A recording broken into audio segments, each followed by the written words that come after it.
तो एक बार फिर से मौसम में बदलाव देखने को मिला है, जिसके चलते जो बच्चे हैं, बुजुर्ग हैं, उनके सामने एक बड़ा संकट खड़ा हो गया है, क्योंकि अक्सर दिन में गर्मी रहती है और रात में सर्दी हो जाती है। ऐसे में कुछ लोग अभी पंखे का इस्तेमाल भी कर रहे हैं, लेकिन पंखे की जो हवा है वो बहुत घातक साबित हो रही है। आपको बता दें कि बदलता मौसम लोगों को कंफ्यूज कर रहा है, क्योंकि बदलते मौसम में बचाव करना बेहद जरूरी है। बीमारी बच्चों को लगातार देखने को मिल रही है, अस्पतालों में मरीज लगातार बढ़ते जा रहे हैं। ऐसे में कितनी खतरनाक पंखे की हवा हो सकती है, फ्रिज के पानी से क्या नुकसान हो सकता है, ये बड़े सवाल यहां पर देखने को मिल रहे हैं, क्योंकि मौसम में एक बार फिर से बदलाव यहां पर हो रहा है। तो फिलहाल ग्राफिक्स के जरिए आपको बता रहे हैं कि मौसम बदल रहा है, परेशानी बढ़ रही है। फिलहाल फरवरी महीना अब अपने अंतिम समय में आ चुका है, उसके बाद मार्च आने वाला। एक बार फिर से मौसम में बदलाव है। ऐसे में आपको बता दें कि मौसम बदल रहा है, परेशानी हो रही है। बदलते मौसम के साथ दस्तक दे रही हैं बीमारियां।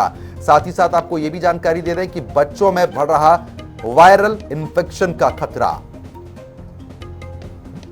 तो वहीं बदलते मौसम के कारण बच्चे बीमार हो रहे हैं और लगातार संख्या में इजाफा हो रहा है।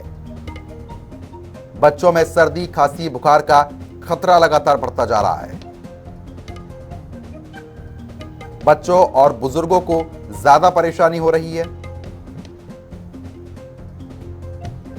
बच्चों से लेकर बुजुर्ग तक सब आ रहे चपेट में। बदलता मौसम आपको भी परेशान कर सकता है। बदलते मौसम में बीमार होने पर उपचार जरूर कराएं। दिन में गर्मी है और रात में सर्दी लगातार बनी हुई है, जिसके चलते समस्या है। इन दिनों ठंडी चीजों के सेवन से परहेज करें।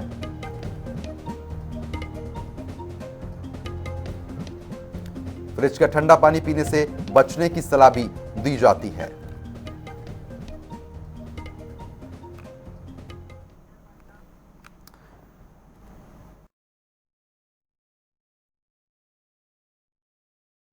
तो फिलहाल जिस तरीके से हमने आपको ग्राफिक्स के जरिए समझाया है, जहां पर आपको यह भी बता दें कि एक बार फिर से मौसम में बदलाव देखने को मिल रहा है, तो स्वाभाविक है अगर मौसम में बदलाव होगा तो बीमारियां भी दस्तक देती है, जिसके चलते जो छोटे बच्चे हैं उनके सामने एक बड़ा संकट खड़ा हो गया है। क्योंकि दिन में जो है वो गर्मी रहती है, लेकिन शाम होते ही सर्दी लगातार अपना प्रकोप दिखाना शुरू कर देती है। बदलते मौसम के साथ तमाम बीमारियां सामने आ रही है, उनसे बचाव कैसे किया जाए, यही सब कुछ बताने के लिए और ज्यादा चर्चा करने के लिए हमारे साथ हमारे खास मेहमान डॉक्टर राकेश महाजन जुड़ चुके हैं, चाइल्ड स्पेशलिस्ट हैं। डॉक्टर साहब, आपका बहुत बहुत स्वागत है जनता टीवी पर।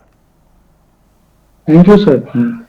राकेश महाजन जी, जिस तरीके से लगातार मौसम में बदलाव देखने को मिल रहा है, देखिए अब मौसम ऐसा हो चुका है जहां पर दोपहर में तो गर्मी रहती है, लेकिन जैसे ही दिन ढल जाता है, शाम आ जाती है, एक बार फिर से ठंड का प्रकोप देखने को मिल जाता है। उसके चलते जो बच्चे हैं, बुजुर्ग हैं, उनके लिए एक बड़ा संकट है। आमतौर पर जो छोटे बच्चे होते हैं वो बीमार बहुत जल्दी हो जाते हैं, वायरल इन्फेक्शन का खतरा भी बढ़ रहा है। इनसे कैसे बचा जाए?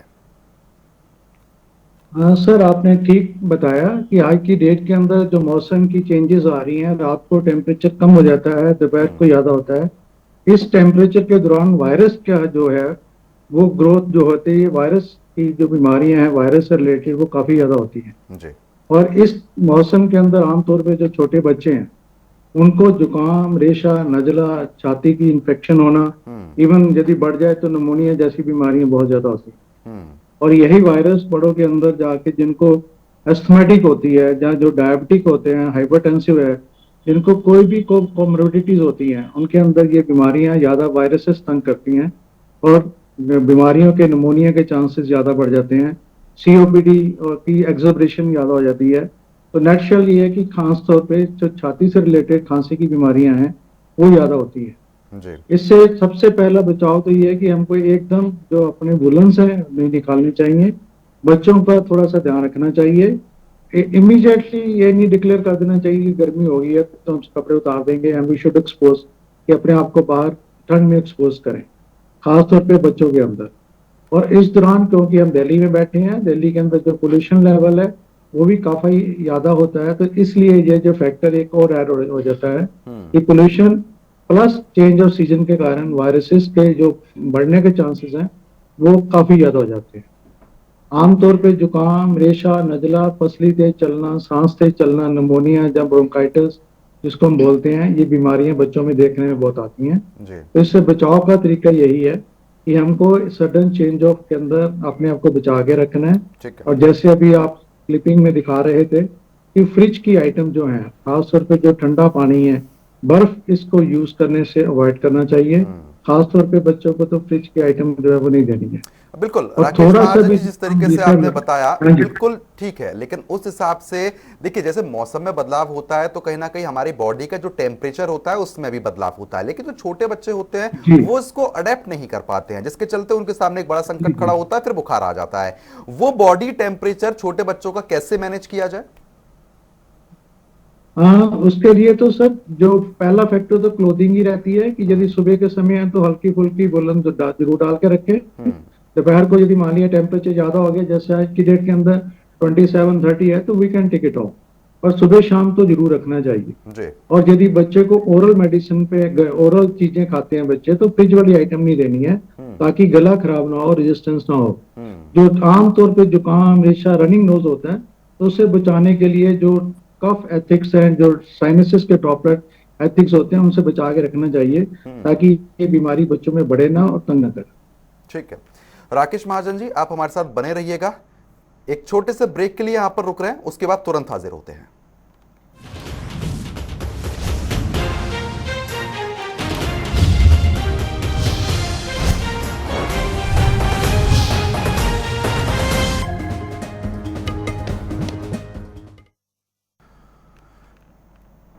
तो ब्रेक के बाद आप सभी का स्वागत है। जिस तरीके से ब्रेक पर जाने से पहले हम लगातार चर्चा कर रहे थे, जहां पर एक बार फिर से मौसम में बदलाव हो गया है। ऐसे में आपको बता दें कि एक तरफ गर्मी है तो एक तरफ सर्दी है, लेकिन छोटे बच्चों के लिए ये मौसम बहुत ज्यादा नुकसानदायक है। इस मौसम से कैसे बचाव करें, क्या खाएं, किससे बचें, ये सभी बताने के लिए हमारे साथ लगातार राकेश महाजन जी है, चाइल्ड स्पेशलिस्ट है, वो हमारे साथ जुड़े हुए हैं।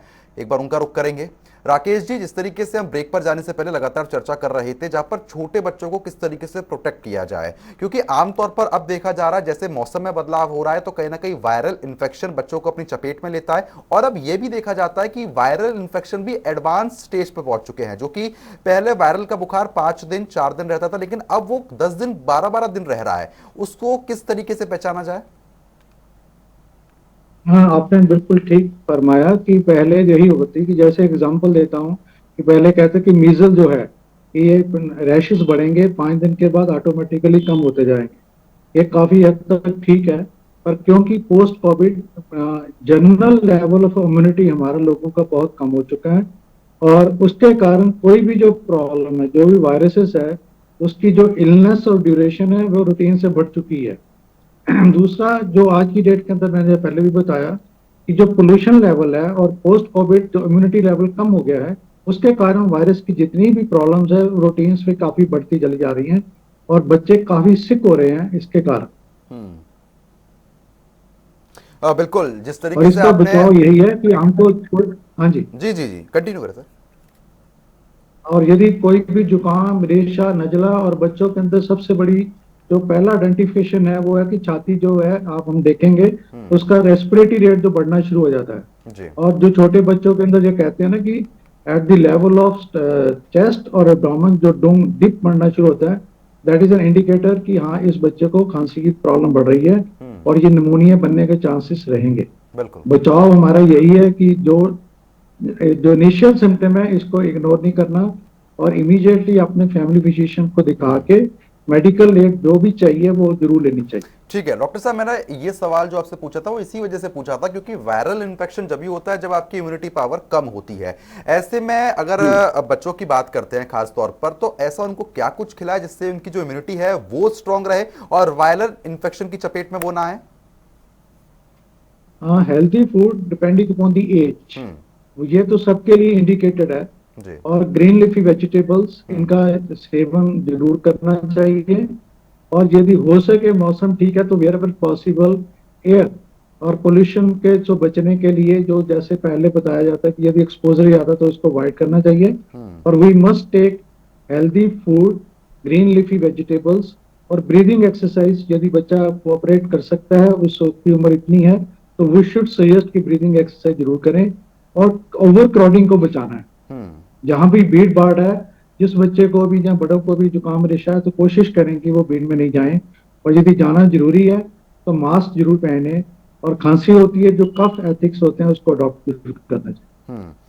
और डॉक्टर साहब, लेकिन जो हाल के बच्चे होते हैं जिनको हॉस्पिटल से घर लाया गया होता है और मौसम ऐसे में बदल रहा है, तो कहीं ना कहीं हाल के बच्चे हैं, इसलिए वो बीमार भी बहुत जल्दी हो जाते हैं। उनको किस तरीके से उनका बचाव किया जा सके, क्या आप कुछ बताना चाहेंगे? उसके लिए यही है कि जो भी मेडिकल एड उनको समझाई गई है, जो दी हम्म। गई है, उसको कोर्स पूरा करना है। हम्म। आमतौर पे ये प्रज्यूम किया जाता है कि वायरस है जो अपने आप ही ठीक हो जाएगी, कुछ करने की जरूरत नहीं है। पर ऐसा कुछ नहीं है। It is basically treatment of the symptomatics. जी। और इम्यूनिटी बढ़ाने के लिए हेल्दी डाइट खाने के साथ साथ जो इम्यूनिटी बूस्टर ड्रग्स हैं, जो मेडिसिन है, वो उसका भी सेवन जरूर करना चाहिए। हम्म। और बच्चों के अंदर आज की डेट के अंदर इनहेलेशन थेरेपी, जिसको छोटे बच्चों को नवलेशन बोलते हैं, वो जरूर देनी चाहिए, हम्म। ताकि ये बीमारी और बढ़े ना। और right at the beginning start में ही इसका कंट्रोल हो पाए। बिल्कुल। लेकिन जिस तरीके से अभी हाल ही में यह भी देखा गया था, जहां पर कोविड इतना चला, बच्चों को भी इसने संक्रमित किया था, लेकिन अब मौजूदा स्थिति में कोविड के केस जरूर कम है, लेकिन आने वाले समय के हिसाब से बच्चों को उसके प्रति किस तरीके से प्रोटेक्ट किया जाए, क्या कुछ स्पेशल खिलाया जाए, या फिर वैक्सीनेशन को लेकर क्या बताना चाहेंगे आप? हाँ सर, पोस्ट कोविड वैक्सीन तो एज पर government instruction time to time जैसे आई थी वो करना होगा। हम्म। पर हमको रूटीन पे जो वैक्सीन हैं, जैसे निमोनिया की वैक्सीन है, हम्म। जिसको हम पीसीवी बोलते हैं, न्यूमोकोकल कंजुगेटेड वैक्सीन, वो जरूर लगवानी चाहिए। हम्म। इन्फ्लुएंजा की वैक्सीन इज अवेलेबल, वो जरूर लगवानी चाहिए। हम्म। और दूसरी जो अदर वैक्सीनेशन हैं, that is a part of national immunisation programme.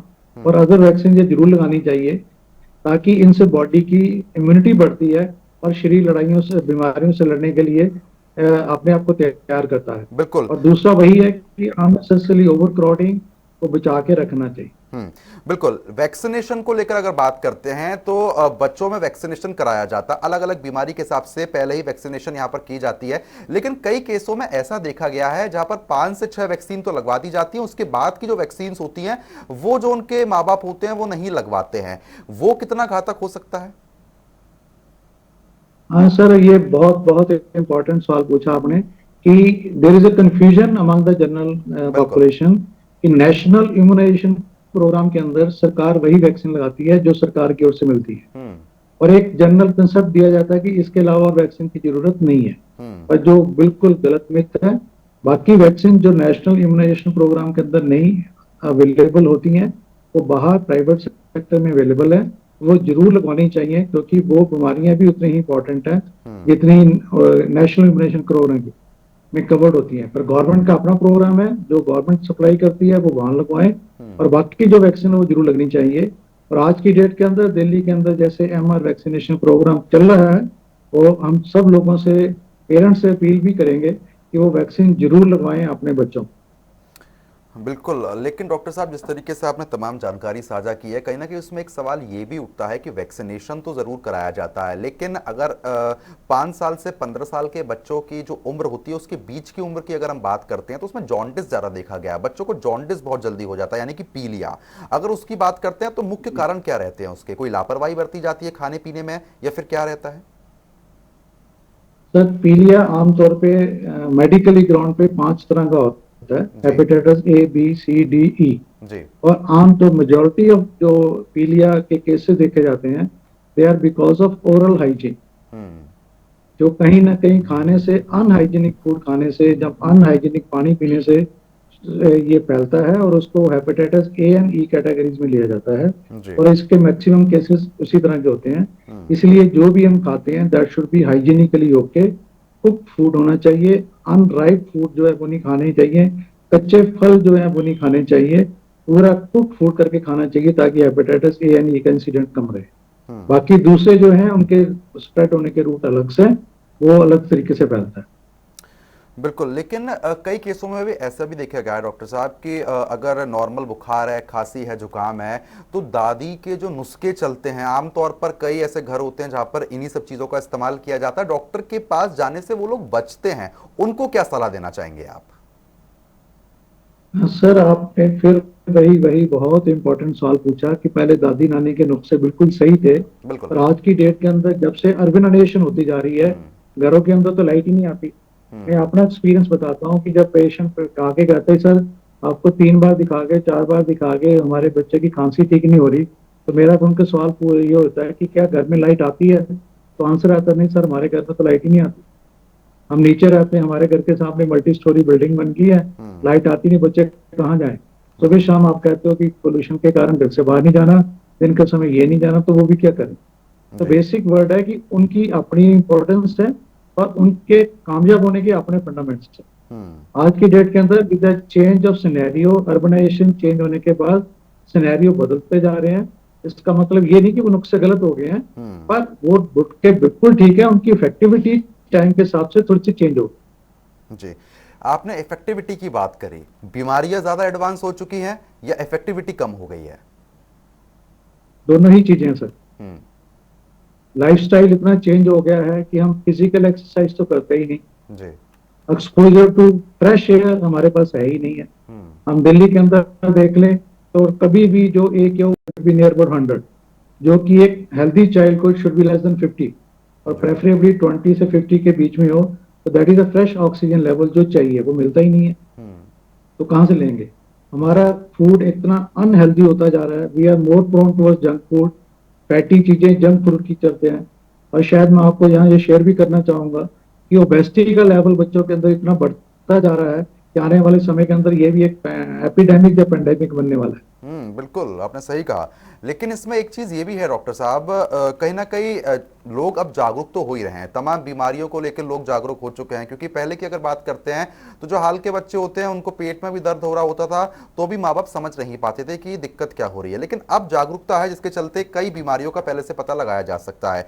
मौजूदा स्थिति में यह भी देखा गया है कि 15-20 साल के बच्चे या फिर 15 साल से 10 साल तक की जो उम्र होती है उसमें खांसी का ज्यादा देखने को मिलता है, कहीं ना कहीं लंग्स इन्फेक्शन भी ज्यादा रहता है। उससे किस तरीके से बचाव किया जा सके? क्योंकि महीना महीना भर खांसी जाती नहीं है, डॉक्टर कफ सिरप जरूर देता है लेकिन उससे आराम नहीं मिलता है। सर बिल्कुल ठीक कहा। उसका सबसे पहला तो ब्रंट तो डॉक्टर्स को फेस करना पड़ता है कि आमतौर पे जब पेशेंट के पेरेंट्स दूसरी या तीसरी बार आके कहते हैं डॉक्टर साहब 3 बार तो दिखा के ठीक तो हुआ नहीं, बिल्कुल। जहाँ वो कहते हैं 3 डॉक्टर बदल लिए, आप चौथे डॉक्टर को खांसी तो ठीक नहीं हो रही, ये क्या कर रहे हो?